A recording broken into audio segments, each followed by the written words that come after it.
Morning Business, le débat. Je vous pose la question, Jean-Marc Daniel. C'est pour maintenant, il faut les monter les salaires, c'est le moment ? Alors je pense qu'il faut avoir une vision un peu plus fine de la question que de dire est-ce qu'il faut augmenter ou pas augmenter les salaires. À la question est-ce qu'il faut augmenter les salaires, spontanément tout le monde répond oui. Je connais peu de gens qui vous diraient non, il faut baisser les salaires, baisser mon salaire et tout ça. Bon, maintenant si on réfléchit un peu, si on regarde ça un peu plus près, on s'aperçoit qu'effectivement il y a des secteurs où les salaires ne sont pas au bon niveau. C'est-à-dire que des secteurs où on a du mal à recruter, on pense à la restauration, oui. Mais on pense aussi à l'enseignement. On a du mal à trouver des professeurs de mathématiques. On pense aussi au fait que une partie de nos diplômés partent faire leur destin et leur carrière aux États-Unis, au Royaume-Uni, où ils sont mieux payés. Donc les salaires d'un certain nombre de fonctions et d'un certain nombre de métiers ne sont pas au bon niveau. Maintenant, si on regarde de façon un peu plus globale, si on prend l'échelon plus politique et plus global de la nation, on s'aperçoit que les salaires évoluent trop vite en ce moment. Ils évoluent trop vite. Leur augmentation moyenne est de 0,6% par an. L'INSEE a calculé que depuis 1996, on a augmenté au rythme de 0,6% par an les salaires. Et la productivité, c'est-à-dire l'efficacité du travail, augmente de 0,3% par an. Donc, le résultat de ça, c'est que les salaires étant supérieurs, l'évolution de salaire étant supérieure à la capacité productive du pays, eh bien, le pays est de plus en plus en déficit extérieur.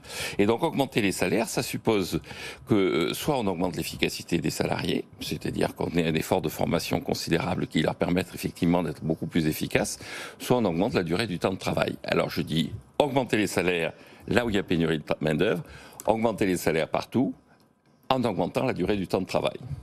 Nicolas. Alors ce que dit Jean-Marc est un raisonnement d'économiste absolument implacable. Ça fait des années qu'en France, comparativement à d'autres pays, les salaires augmentent plus vite que la productivité. C'est ce qui fait que lorsque vous devez ajuster votre économie, lorsque vous devez ajuster une entreprise, comme on n'ajuste pas par les salaires en France, comme on l'a fait par exemple en Allemagne, après les fameuses lois Hartz, eh bien on ajuste par l'emploi. Et c'est ce qui conduit à cette idée, qui n'est pas complètement erronée, qu'il y a une espèce de choix collectif. Je dis bien collectif, c'est pas un choix politique, c'est une sorte de choix collectif du chômage de masse. C'est absolument certain. Sauf que le discours que tient Jean-Marc, il est malheureusement, à mon avis, dans l'opinion totalement inaudible. Parce que les raisonnements économiquement implacables ne sont pas forcément des raisonnements qui sont socialement entendables et politiquement applicables. Et vous voyez que la question que posait Sandra, c'est est-ce qu'il faut augmenter les salaires ? Est-ce que c'est le moment ? Vous avez à peu près tous les candidats pour 2022, ils ont tous leur martingale salariale. Il y a des hausses de SMIC, il y a des baisses de cotisations pour augmenter le net, il y a la super prime d'activité qui vient de sortir de Xavier Bertrand. Tout le monde a une prime d'activité sous 2000 € de revenus par mois. Il y a pour financer tout ça le retour de l'ISF, voire l'ISF climatique de Yannick Jadot. Donc on voit que le concours Lépine pour augmenter les salaires... Il n'y a pas qu'en France, partout dans le monde, il y a ce débat sur l'augmentation des salaires, aux États-Unis, en Europe... Et donc, ça va continuer. Les propositions pour augmenter les salaires, ça va continuer.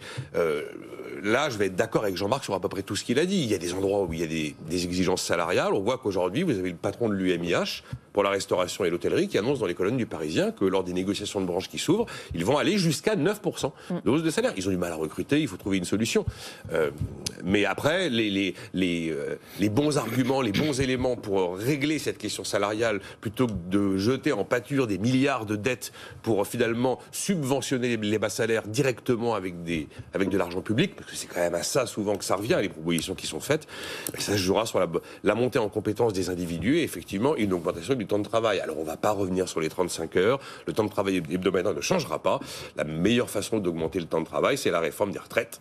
Et c'est toujours les mêmes sujets qui reviennent, mais il est certain que ceux qui regardent les choses avec un regard économique seront en grand décalage par rapport à ceux qui les regardent avec un œil purement politique. Je serais un peu moins pessimiste que Nicolas sur l'acceptabilité d'une augmentation de la durée du temps de travail et tout ça. Moi, ce qui m'a frappé dans ce qui s'est passé la semaine dernière dans le conflit des éboueurs de Marseille, c'est la position des syndicats disant, écoutez, l'important c'est pas la durée du temps de travail, c'est le service que nous rendons. Vous n'avez pas à regarder comment on s'organise, l'important c'est de faire en sorte que les poubelles soient enlevées.